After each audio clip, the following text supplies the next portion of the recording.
Doing this on a video setting is a lot different than knowing that it's only in audio format, but nonetheless, we begin now our first TV guideposts of 2020, the eerily prescient HBO series based on the Tom Perrotta novel, adapted and show ran by our mutual favorite Damon Lindelof, The Leftovers, starring Justin Theroux and a bevy of other folks whose names are not in front of me currently. Today, on this episode, we will be discussing episodes 1 and 2 of season 1 of The Leftovers. And now, to Mapleton. That was beautiful. Thank you. That was wonderful. Thank you. Wonderful. Reed. Really puts me right there. There with you. Reed, we're talking about The Leftovers. I know, isn't that crazy? It feels like it's like the most right and the weirdest thing to be doing right now for you and I. Oh, absolutely. And I think that still the shorthand for us is, we're a podcast about, faith and life and horror films, but really that mantra has changed, particularly the last year or so, to just examining what scares us in order to find what saves us. And that isn't exclusive to the horror genre. I said that, a bit in the conversation about Infinity War, but it's broader. Well, and so dialing in on The Leftovers, I have a memory. You can correct this if it needs to be done, because my memory is what it is. But I feel like, am I wrong? Did I push you to watch the show?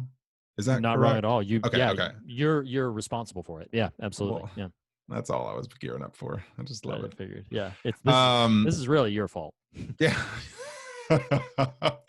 We're going to get to a thing, if I remember to say it, because it's not my notes, for something that you're responsible for when we get to the movie in my life. But, perhaps I'll get to it in time. Perhaps I won't when we finally reach the culminating Fear of God episode on Leftover Season 1. But Leftover Season 1 caught me in a real particular moment in life that kind of felt both needing to grieve and have the catharsis this show provides, but also, just as you and I, a listener of 2 episodes knows, we're massive Lindelof fans, and so I kind of followed him to this show having no idea what I was in for, and I have not read the book. I know you have, but yes, if you're curious, it is based on a book, but only season 1 of the show is based on the book. From there, they sort of pivot in wildly different directions with roughly the same characters. But any listener right now or viewer who may have expressed interest in the show before and may have even dabbled in season 1, we will even readily acknowledge season 1 is very heavy. It is, yeah. Almost to an extreme sense. I reference a number of times through the course of The Fear of God's Life, the show, the podcast, The Watch, with Andy Greenwald and Chris Ryan as part of the Ringer Network, and they both come from the TV criticism world, and Greenwald specifically bashed season 1 of The Leftovers as too dour, and actually came around rather significantly in the subsequent seasons, to the point of where he became an ardent cheerleader of it. So just know, listener, if you're like, oh my God, I watched 1 or 2 of those and that's awful, it is. Right. It is. Yes. And we can, as we move through the show, move through the series, discuss the arcs and pivots, and maybe pull some Lindelof quotes later on. But, season 1, just to prep you, it is heavy. Very much so. But with all of that, sort of those building blocks out of the way, I know you and I have both only seen it through the one time. I feel like I rewatched episode 1 once, but that's it. Of my refreshers. You referenced a minute ago, 2% of the world's population has been, kind of Thanos. You can almost envision the Infinity War happens, and the series The Leftovers is what happens between it and Endgame. Yeah, I mean, kind of. Yeah, a little bit. It's people wrestling with this. Just all of a sudden they're gone. Yeah. Right. I don't totally know the inroads into this, other than just start picking apart components.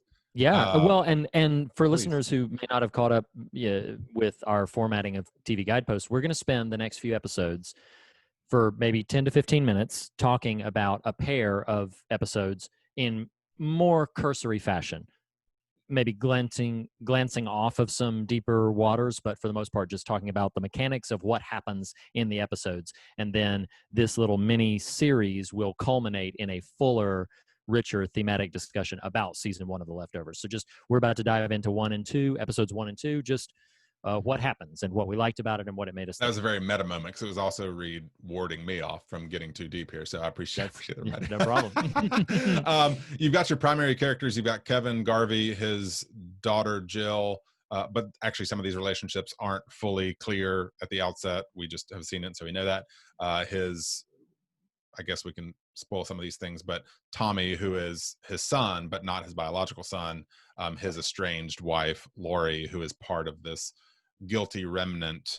One of the things that will be returned to over and over as we discuss the show is, I remember specifically either listening to or reading an interview with Lindelof around the time the series was releasing, of how with a global event like this, what that does to pivot the axis of religion on the whole. Like new religions themselves would develop based around a phenomena so right inexplicable. And the guilty remnant we're introduced to is this ascetic, I think would be an appropriate word.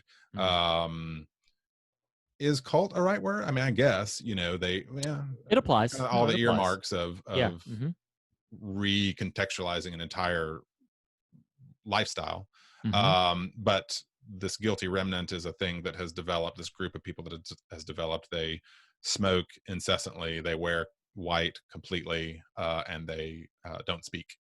And his estranged wife Lori has become enmeshed in this cult. I will throw out one more sort of note here and then let you take over wherever you want for episode 1. I adore Ann Dowd. She is amazing. And just seeing her show up in this episode, I was like, oh my God, I love her so much. I mean, like, she does so, to me, she's kind of like current era Kathy Bates in terms of just that. I think that's a great comparison. Style. Oh, absolutely. Anyway, I love Ann Dowd. And I know. I think that's a great comparison. And I think that the difficulty I have is how frequently she plays terrible people. Sure. Yeah. I think that's because she's such a remarkable actor and such a powerful presence whenever she's in a scene. It is just, she always plays people in Handmaid's Tale, in a film called Compliance, in Hereditary. Like, she always plays someone that is just awful. She's so good at it. She's great at it. It's kind of alarming. I'm sure she's probably a very sweet person. I'm sure. Yeah. Most of the time, people who play those kind of parts are just uncommonly kind in real life. Right. But yeah, she is a powerhouse performer. The performers in general are good in this. I do feel like the first season kind of takes a little bit to get underway, to kind of find its footing. I will say the opening sequence that's harrowing. Yes, October 14th. It is the exact word I wrote down. I said it's the most harrowing and dreadful things ever. One of. I mean, it's just all the chaos, the disappearances. It's really, that sort of kicks the door down. There's so much groundwork I want to lay here, but that scene particularly. But what it made me think of immediately was, if you have a digital music service, Apple Music, Spotify, what have you, look up the scores, the Max Richter scores. Oh, yes. The company this show, they are transcendent. I mean, they really are. Yeah, ethereal really are. And beautiful. But specifically, the first time I think they're deployed in this episode is the disappearance of Sam. It's true. Yes. The episode opens with the sudden disappearance or the sudden departure, and it's this woman on the phone in her car, had just put her squalling sort of infant in the back seat. It stops crying off camera, and the camera pulls out, and it's gone. And that's how you start the show. So it starts at that spot. You do have Nora and Matt, siblings who you don't know out of the gate. I wasn't even thinking about this. You do know, I know you know this, but the connection between The Leftovers and Infinity War, right? Other than just the events of the show. Oh, that Nora is, or that Carrie Coon? Carrie Coon, yeah. And that she is, gosh, what is that character's name, though? I always forget that character's name. Character is, it's funny, I totally wrote it down for Infinity War, and So there's Call Obsidian, there's Corvus Glaive, there is, what is that? Proxima Midnight is the name of her Proxima character. Midnight. That's some Okay. Infinity War. Wow. That's great. Yeah. Yes, indeed. Wrong thing. Leftovers. Here we go. I'll throw two notes on episode 1, and then we can move on to 2, as I know you might be ready Sure. to. Yeah. Nora's speech at Heroes Day Mm. is, there are two moments I teared up in this rewatch. It was there that culminates. She tells these adjacent stories of terrible sickness that her whole family endured, as well as a day at the beach that was lovely.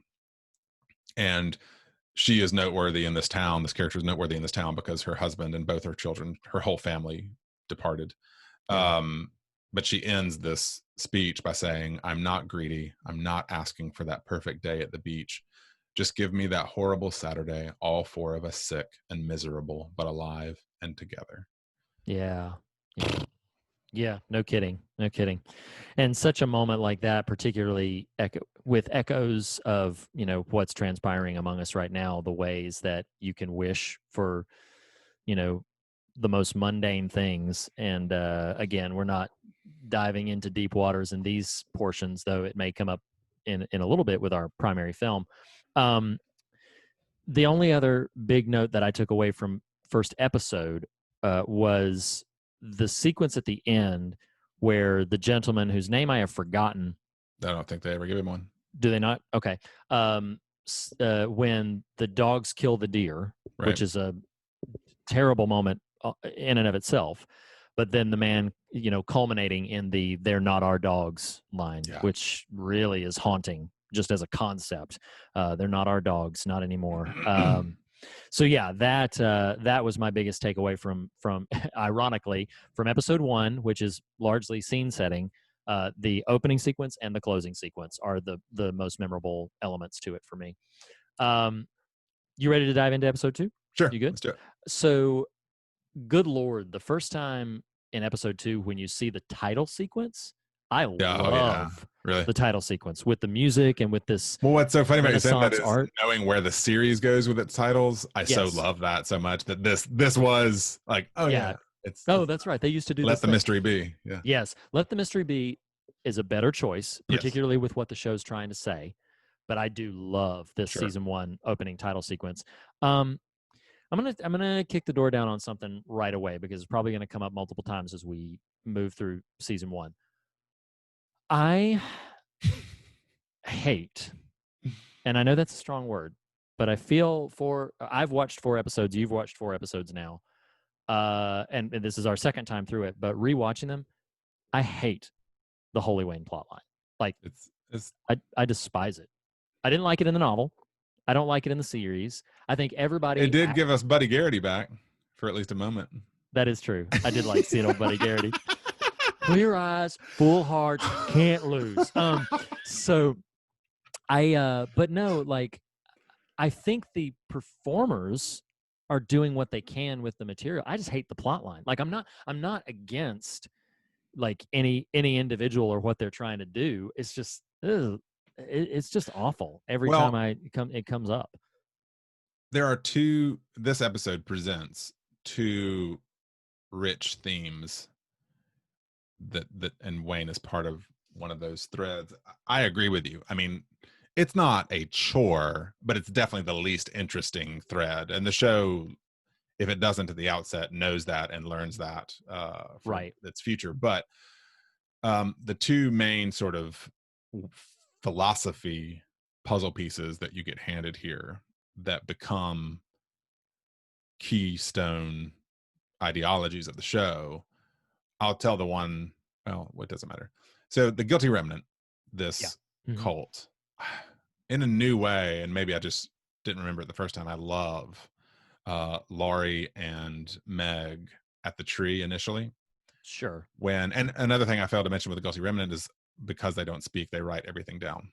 Yes. Meg Abbott, who is played by Liv Tyler of The Strangers, and various other things, but for our purposes, The Strangers, is accusing. is being put through this rite of passage to be part of the guilty remnant, and Yes. she references them as a cult, and Lori, Kevin's estranged wife, writes, "Not a cult." And I'm paraphrasing some of this. Meg says, "I'm not doing this." Lori says, "Why?" She says, "I don't want to." Lori says, "Why?" Meg says, "It's all so stupid, okay?" And Lori says, "Okay." And that is the guilty remnant ideology. Yeah. On a certain level, it's all Sure. stupid. You know, Yeah. these attachments, the things we're holding on to, this recurring theme of remember is it's really interesting. And I hope you and I get to this, as I trust we probably will. The guilty remnant are sort of fascinating. It's one scene to the next. It's kind of hard for me to, their intention is elusive. Like their Yeah. their meaning, their ideology is a bit elusive, but at the same time, when it is clear to me, there are moments where I'm like, I kind of totally get what they're doing. Like, it's really interesting. Yeah, and I mean, taking a moment, the amount, because we're comparing cults. Here we have, I just railed against the Holy Wayne stuff.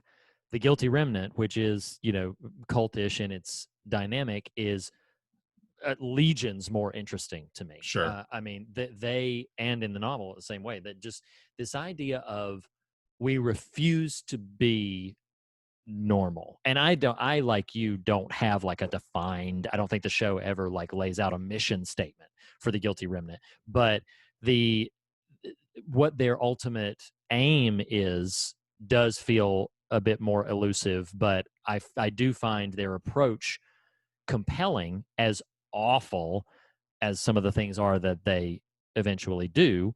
Yeah. Well, can I throw at you? I do Sure. think they posit. I'm simply saying sometimes one moment to the next, it's hard for me to keep this in view. In the first episode, uh, there are placards and sort of imagery throughout the Guilty Remnants Up. cult Yep. house that says, "We are living reminders," and then reference to the smoking. We don't smoke for enjoyment, but to proclaim our faith. And I think, largely, I think the Guilty Remnant is saying, we remember. In other words, and this is where the Guilty Remnant become interesting talking points for the cultural moment we're in. They are here to say, you guys are trying to move on. There's nothing to move on into. It is Yes. all so Yeah. stupid. It's stupid. We remember. And Mm-hmm. so smoking, killing ourselves is our religion. Yes. Right. So, Right. so there is that. Yes, there's that cult aspect. The other cult aspect that I think, or rather the other ideological aspect, and then I can be done, that I think is going to echo through for ourselves, for the show. I'm with you. Little though I like Wayne, there's an interesting juxtaposition of scenes. Late in this episode, Wayne says to Tom, when he's offering his holy hug, right? Yeah. Right. He says, "You don't have to feel like this anymore." And then minutes later, Meg to Lori says, "I don't want to feel this way anymore." Ah, interesting. And it's Yeah. just this Okay. interesting sort of wrestling with our attachments and, you know, the things we love and why we love them, the things we hate and why we hate them. I don't know. It's just a really interesting Yeah. conversation Yeah. those two No, ideologies are having. I can appreciate that. I can. My last note, as obvious as it is, I do love the bagel metaphor, but skipping right past that, I wanted to just mention, because this is his first appearance, that I find Scott Glenn's He's so character, great. he's great. wonderful as a character, and this is my favorite performance I've ever seen Scott Glenn give. He's excellent. Not as Stick and Daredevil. Come on. I do like him in Daredevil. But no, I mean, yeah, he's really remarkable in this, and I really he goes to some fascinating places as the show progresses, and so I just wanted to give him a shout out, since this was his first appearance, was in episode 2. But that's all the notes I have on it thus far. And with that, ladies and gentlemen of Mapleton, we end our Heroes Day anniversary celebration of those who have departed. Join us next week for episodes 3 and 4 of season 1 of The Leftovers, where we meet in more full version the one and only Matt Jameson. Perhaps our favorite character of the whole show, but we're getting ahead of ourselves. We'll see you next time on TV Guidebook.